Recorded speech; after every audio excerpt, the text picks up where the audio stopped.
I've got my Socceroos Irankunda shirt, but I didn't bring it with me. Maybe I'll show you later. But anyway, guys, so many emotions, so many things to say. Let's just talk about the overall performance. How did we fare overall? I think in terms of the group stage, we did very well in the sense that not many people expected us to even qualify to come top two. A lot of pundits out of Australia, they were thinking Turkey, USA, Paraguay, and Australia fourth. That's what Jamie Carragher said. So the fact that we came second is a good result. However, we only made the round of 32, which yes, we made knockout stage, which is good.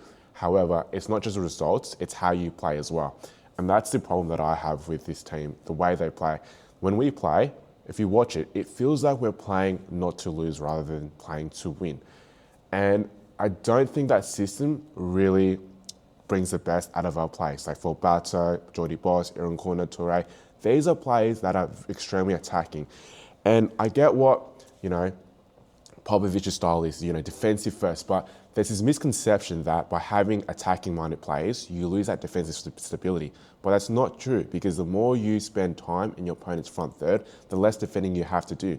And the more attacking we are, the more it just seems that all these good things just happen to us, like, lucky deflection with a goal, etc. All these little mistakes from the opponents. All these little lucky things tend to be more likely when we're attacking, when we're on the front foot. It's crap seeing us play like this. So I don't think it brings the best out of the players, and it doesn't inspire our nation. And it just feels like the more we defend constantly, the more we invite pressure on, until eventually it only takes one mistake from our defenders or one moment of brilliance and we're through. Against high quality teams, I don't think you can constantly defend because they'll keep stretching until eventually your defense leaks, because it only takes one. So it's quite disappointing. I know the boys gave it their all. I feel like Ange Postecoglou was our best manager ever. There's a really good example. I feel like Ange ball, if you don't know what that is, it's possession first, attacking first. That's his method, and it's beautiful to watch. I think it's amazing if players like Irankunda, Boss, Toure, Volbato, Metcalf, Ocon played under Ange Postecoglou. Can you imagine how the style we'd have? There's a really good example. I'll put the clip on right now. 2014, right from the second half against Netherlands. Netherlands had prime Van Persie, Iron Robin. The first thing we did was we didn't pass back. We went straight and we attacked them, and we got close to scoring a goal if it wasn't for a foul from Matthew Leckie. I feel like when an inferior team plays against a superior team, there's this notion that they accept that they're inferior, so they'll just sit back, stay organised, stay compact, and then look to hit them on the counter attack.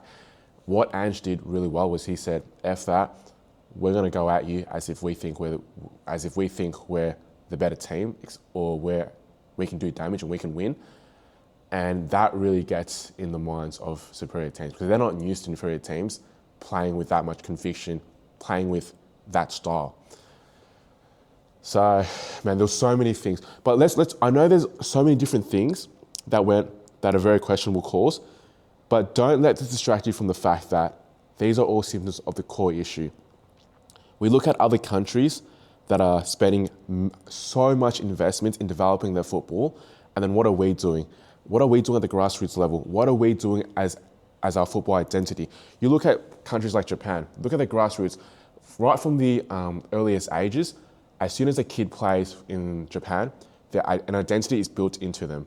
They've got a 100-year plan. What do we have? We don't really have investors. We don't have that identity. What is our identity? Are we just going to go to the knockout stage and that's it? We need to be a lot more. We need to have a plan. We need to be a lot more precise with our initiatives. Something needs to be taken. Something needs to be taken with the federation. Otherwise, these things are just going to keep happening, because our performance at the highest stage with the men's national team is just a result of all the work that goes beforehand, from the grassroots levels, the footballing system in Australia, all the way up. So anyway, let's talk about that game. And I want to mention one thing. So I think Tony Popovic, after that Turkey game, he made two really bold calls with Beach and Ocon, which were amazing. But then every single bold call that he's made afterwards, in which he hasn't had to reverse them, had been really poor. So let's talk about the second game. Putting taking off Irankunda and Metcalf, the two goal scorers for Turkey, and replacing them with Nishan Velupillay, who has a poor goal and assist record in the A-League, and an injury-prone Matthew Leckie, who's old, but he's a legend. But still, replacing them with Leckie and Velupillay, that didn't work out. I know the Para game was good because we got the result. Even though it wasn't spectacular football, it was great game management. This Egypt game, man, taking Paddy Beach off for Matty Ryan. Paddy Beach is in the form of his life. If it wasn't for his saves, we wouldn't have been in that position. I wasn't a fan of that. Matty Ryan isn't someone who's known as a penalty specialist, so I don't know why he did that. I think he just had a gut feeling. And if you guys saw, after extra time, the Egyptians, they were looking at the penalties from Matty Ryan. On the iPad, they watched his penalty against Mbappe. They saw that he moves a lot. He moves before the penalty is taken, and I think that was his strategy. That was their strategy. If you saw Egyptians, they waited for Matty Ryan to make a move first, and then they would go the other way. 4 penalties he faced. He didn't save any of them. It's a shame. But look, guys, I know some of you may be wanting to pour hate on these players, but trust me, it doesn't help. At least, give them positive criticism or something. It's not helping. There's no one else that feels it more than they do. These are the ultimate professionals. They wear their heart on their sleeves. I think we should just support them. And those, I wasn't a fan of that. The defenders taking out penalty shootouts. Yeah, I don't know why. I don't know why aren't our best attacking players starting our penalty shootouts. Harrington, 18 years old, actually having the balls to go and say, yeah, I'm going to go take that. I respect that. And Harrington, if he was an attacker, he would be hyped so much more, but I think he's got an amazing future. He will be a starter for a top 5 club, top 5 league for sure. That's in his potential. If all goes well, without any injuries, etc. And man, that suits. I mean, he's a legend. He's been amazing for us. But that was abysmal. I think he's on 70 grand a week, but Harry Suter, he played amazing, and it happens, unfortunately. He knows that it was tough. And I think the hardest thing is we lost because we had 2 penalties that weren't even on target. It wasn't like the goalkeeper made amazing saves. So that sucks. And honestly, the way I feel about this is I don't even want to watch. I mean, I will, but I feel like I don't even want to touch the Socceroos, or I'm not even excited about the Asian Cup. Like, is this performance really inspiring people to just continue watching our national team? It's not just a result; it's the way we play as well.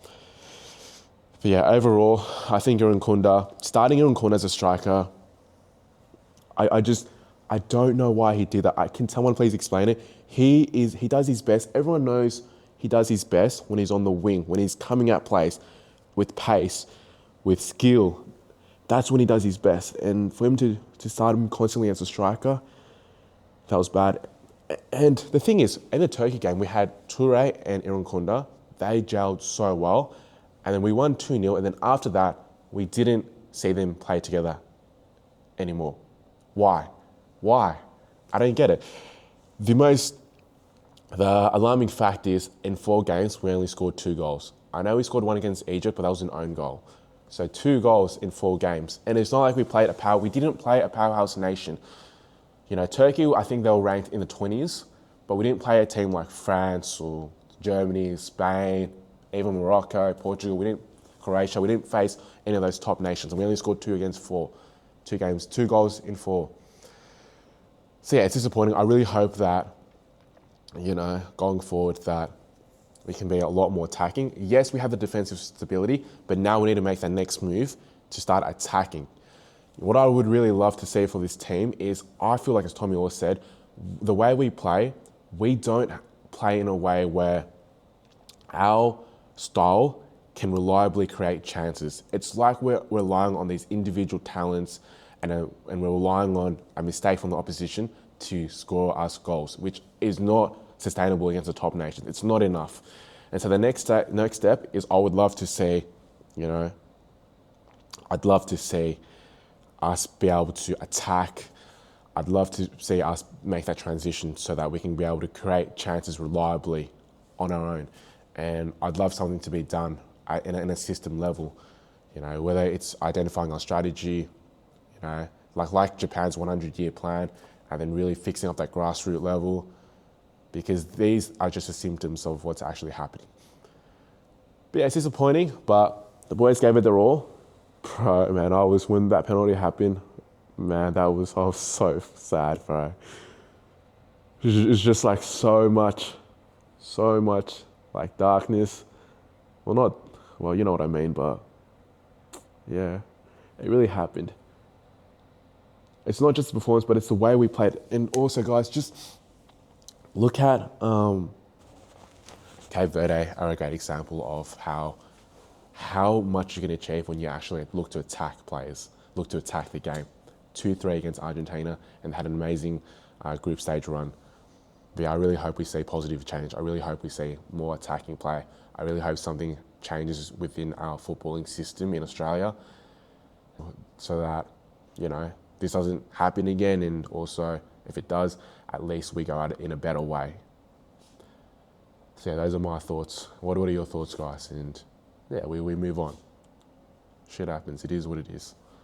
See ya.